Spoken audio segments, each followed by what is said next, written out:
তুমিও যদি সত্যিকার অর্থে তোমার সমাজে নেতৃত্ব দিতে চাও, সমাজে যদি সত্যিকার অর্থে ইসলামের আলম, ইসলামের পতাকা বুলন্দ করতে চাও, তোমাকেও সমাজে প্রতিষ্ঠিত হতে হবে, পরিচয় দিতে হবে তুমি কে। স্বর্ণ যদি সুন্দরী নারীর গলার হার হতে চায়, তাকে আগুনে পোড়া খেতে হয়, হাতুড়ির বাড়ি খেতে হয়, এরপরে অলংকার হয়, কানে ঝুলে, নাকে ঝুলে, মাথায় ঝুলে, কত জায়গায় ঝুলতে থাকে। কিন্তু এই পর্যন্ত আসতে স্বর্ণকে আগুনে পোড়া খেতে হয়। তুমিও যদি সত্যিকার অর্থে আল্লাহর জান্নাতের অলংকার হতে চাও, আল্লাহর প্রিয়জন হতে চাও, তোমাকে আগুনে পোড়া খেতে হবে, নির্যাতন জুলুম সহ্য করতে হবে, তারপরেই তুমি আল্লাহর কাছে প্রিয় হতে পারবে।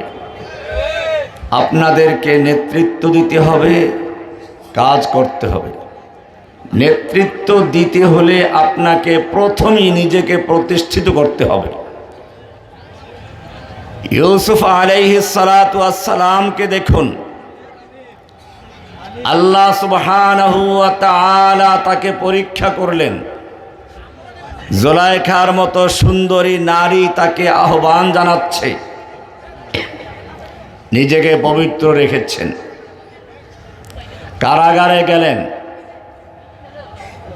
কারাবন্দীরা বলতে বাধ্য হলো, আমরা স্বপ্নে দেখেছি, আপনি একটু স্বপ্নের ব্যাখ্যা দেন, আপনাকে আমানতদার পেয়েছি আমরা, সাক্ষ্য।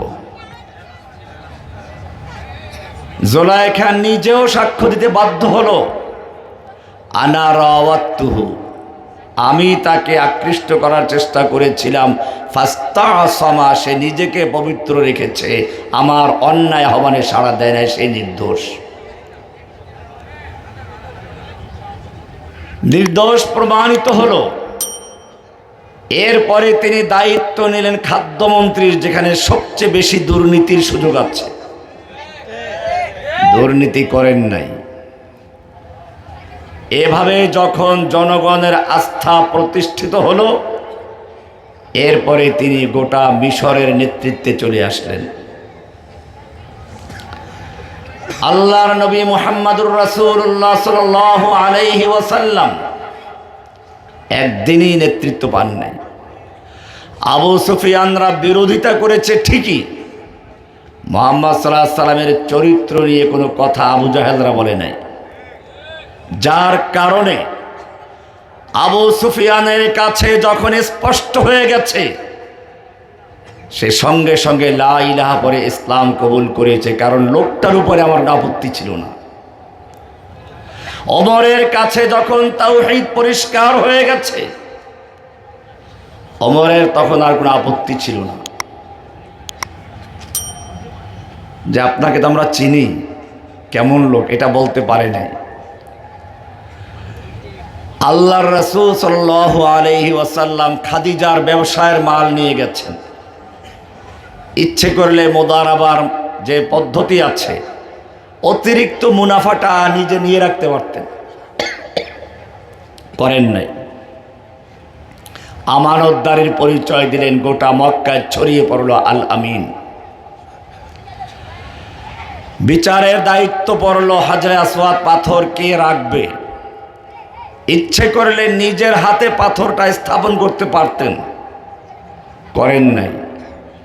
এমন সুন্দর এক বিচার করলেন, আপনারা জানেন, একটা চাদর বিছিয়ে দিলেন, পাথরটা রাখলেন, সব দলের দলপতিদেরকে ডেকে বললেন, আসো, এক একজনে এক এক কোণা ধরো, সবাই খুশি। প্রমাণিত হলো তিনি ন্যায় বিচারক হবেন, ন্যায্য প্রতিষ্ঠা করতে পারবেন।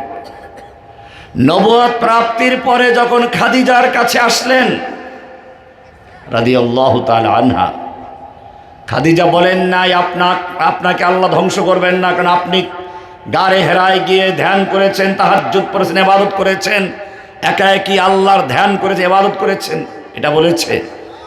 বুখারীর শুরুটা পড়েন। এটা কেন?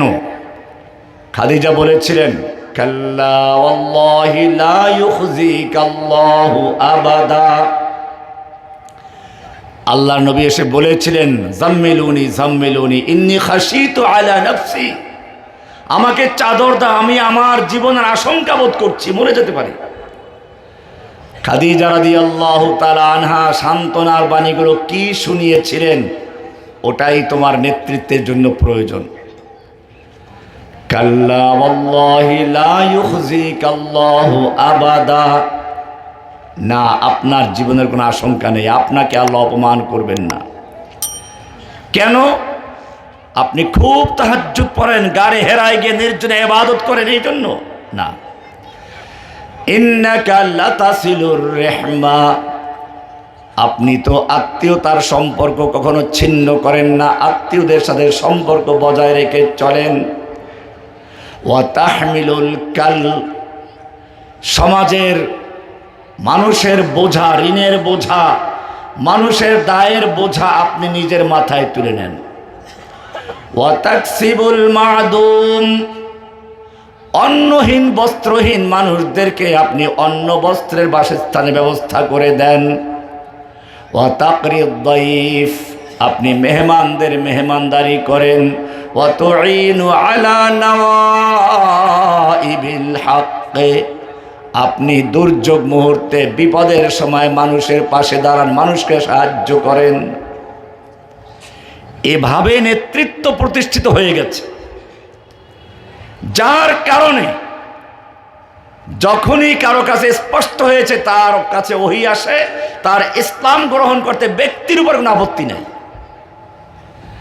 আল্লাহর নবী সেই জন্যই উহুদ সেই সাফা পাহাড়ে প্রশ্ন করেছিলেন, আপনারা ইতিহাস জানেন, আমি শুধু ইতিহাস থেকে ইঙ্গিত দিচ্ছি। প্রথম প্রশ্ন কি করেছিলেন? ওহে মক্কার নেতারা, আমি যদি আজকে বলি এই পাহাড়ের অপর প্রান্তে তোমাদের শত্রু বাহিনী ওঁত পেতে বসে আছে, যেই কোনো মুহূর্তে হামলা করে তোমাদেরকে ধ্বংস করে দিবে, আমার কথা বিশ্বাস করবে কি? বিশ্বাস করবে কি? এই প্রশ্ন কেন? এই প্রশ্ন এজন্য, আমাকে তোমরা চিনো, ফাকাদ লাবিস্তু ফীকুম উমর, আমি তোমাদের মাঝে একটা দীর্ঘ জীবন ব্যয় করেছি, তোমরা আমাকে চিনো, আমার বিশ্বস্ততা সম্পর্কে তোমাদের জানা আছে। এখন যদি বলি এই পাহাড়ের অপর প্রান্তে তোমাদের শত্রু ওঁত পেতে বসে আছে, যেই কোনো মুহূর্তে হামলা করে তছনছ করে দিবে, আমুসাদ্দিকিয়া, তোমরা আমাকে বিশ্বাস করবে তো? মক্কার লোকেরা কি বলেছিল? না, তোমাকে বিশ্বাস করা যায় না, তুমি মুহূর্তে মুহূর্তে রং বদলাও, মিথ্যা কথা বলো, ধোঁকাবাজি করো, প্রতারণা করো, এটা বলেছিল?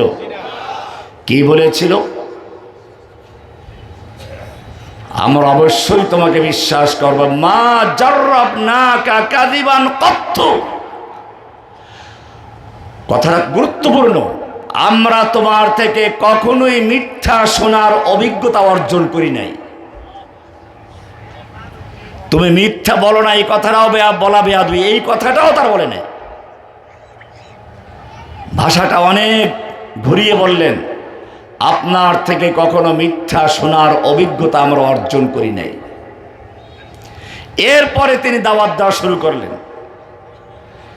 এগুলো প্রমাণ করে তুমিও যদি সত্যিকার অর্থে তোমার সমাজে নেতৃত্ব দিতে চাও, সমাজে যদি সত্যিকার অর্থে ইসলামের আলম, ইসলামের পতাকা বুলন্দ করতে চাও, তোমাকেও সমাজে প্রতিষ্ঠিত হতে হবে, পরিচয় দিতে হবে তুমি কে, যাতে তোমার কথাগুলো শুনে। ত্যাগ আসবে, কোরবানি আসবে। স্বর্ণ যদি সুন্দরী নারীর গলার হার হতে চায়, তাকে আগুনে পোড়া খেতে হয়, হাতুড়ির বাড়ি খেতে হয়। এরপরে অলংকার হয়, কানে ঝুলে, নাকে ঝুলে, মাথায় ঝুলে, কত জায়গায় ঝুলতে থাকে। কিন্তু এই পর্যন্ত আসতে স্বর্ণকে আগুনে পোড়া খেতে হয়। তুমিও যদি সত্যিকার অর্থে আল্লাহর জান্নাতের অলংকার হতে চাও, আল্লাহর প্রিয়জন হতে চাও, তোমাকে আগুনে পোড়া খেতে হবে, নির্যাতন জুলুম সহ্য করতে হবে, তারপরেই তুমি আল্লাহর কাছে প্রিয় হতে পারবে। ইব্রাহিম আলাইহিস সালাতু ওয়াস সালাম আগুনে নিক্ষেপিত হচ্ছেন।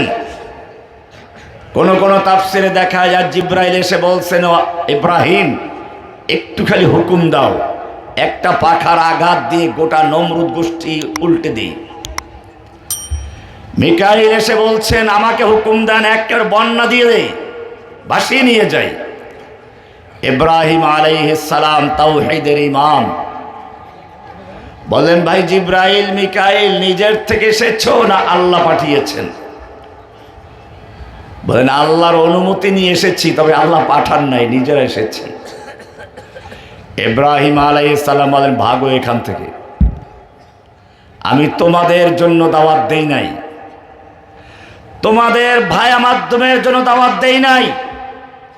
আমার দাওয়াতের সূচনাই ছিল ইন্নী ওয়াজ্জাহাতু ওয়াজহিয়া লিল্লাযী ফাতারাস সামাওয়াতি ওয়াল আরদা হানিফা ওয়া মা আনা মিনাল মুশরিকিন। আমি মুতাওয়াজ্জিহ হলাম কার দিকে? আসমান জমিন চন্দ্র সূর্য গ্রহ নক্ষত্র সব কিছুকে বর্জন করে যিনি এগুলো সৃষ্টি করেছেন, আমি তার দিকে মুতাওয়াজ্জিহ হচ্ছি।